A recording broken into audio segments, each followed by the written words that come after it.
चीजों का सीधा, स्पष्ट और सपाट जवाब आम आदमी पार्टी से चाहिए कि इस प्रकार की जो घटना हुई उसमें जो लोग संलिप्त हैं उनसे आपका क्या संबंध है, और उस प्रकार के लोगों के साथ आपके पूर्व में स्थापित संबंध रहे हैं, आपकी मुख्यमंत्री के परिवार तक से वो लोग संबंधित रहे हैं जिन्होंने इस प्रकार की गतिविधियों का समर्थन किया था।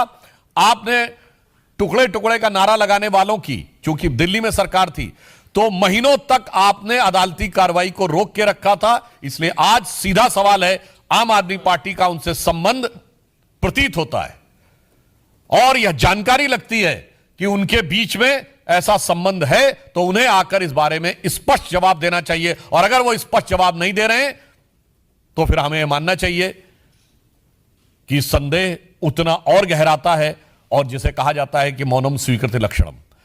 आगे मैं अनुरोध करूंगा कि हमारे दिल्ली के प्रदेश अध्यक्ष आदरणीय सचदेवा जी आपको संबोधित करें। धन्यवाद सुधांशु जी। मित्रों, ये संयोग नहीं है। दिल्ली में जब जब विधानसभा चुनाव होने लगते हैं उससे पहले दंगे का माहौल बनाना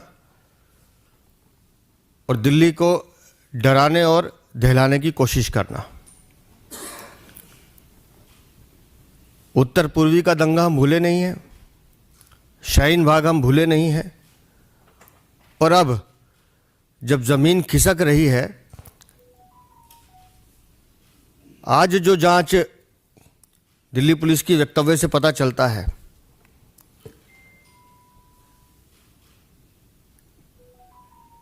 जुवेनाइल को आगे कर कर जिस एनजीओ का नाम सामने आ रहा है और जो संबंध अफजल गुरु से मिलता हुआ दिखाई दे रहा है, मुझे ये कहने में कोई संकोच नहीं है कि कहीं ना कहीं अरविंद केजरीवाल, आम आदमी पार्टी कहीं ना कहीं इसके घेरे में है, और इसके पीछे के कारण हैं। मैं बार बार कहता हूं कि दिल्ली में अवैध रोहिंग्या बांग्लादेशी बसाने का काम अरविंद केजरीवाल खुद करते हैं। अभी जो बांग्लादेशी एजेंट पकड़े गए, उनके पास जो कागज़ पकड़े गए, इनके 2 विधायक महेंद्र गोयल और जय भगवान उपकार, उन दोनों के हस्ताक्षर हैं, वो सर्टिफाई कर रहे हैं, नकली आधार कार्ड बनवाए जा रहे हैं।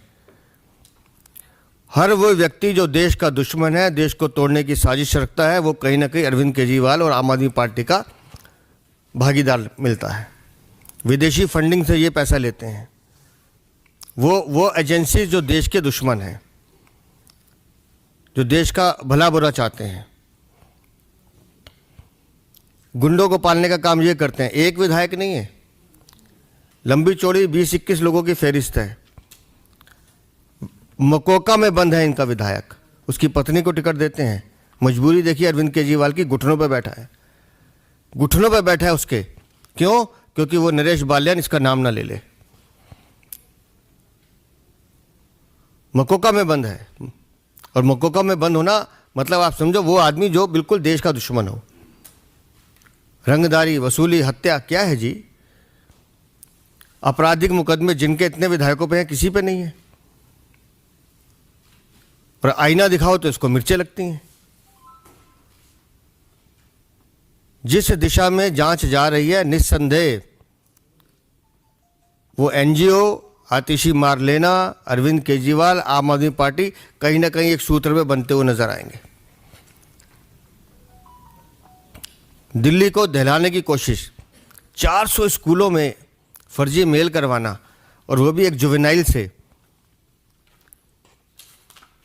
एक सोची समझी साजिश है। कितने लाखों लोगों को परेशान किया गया, पूरी एजेंसीज को इस काम पे लगाया गया कि किसी तरह से दिल्ली में भय का माहौल हो जाए, एक ऐसा माहौल बन जाए लोग डरें। क्यों? क्योंकि इन्हें चुनाव जीतना है। अरविंद केजरीवाल दिल्ली के नहीं, देश के भी दुश्मन हैं।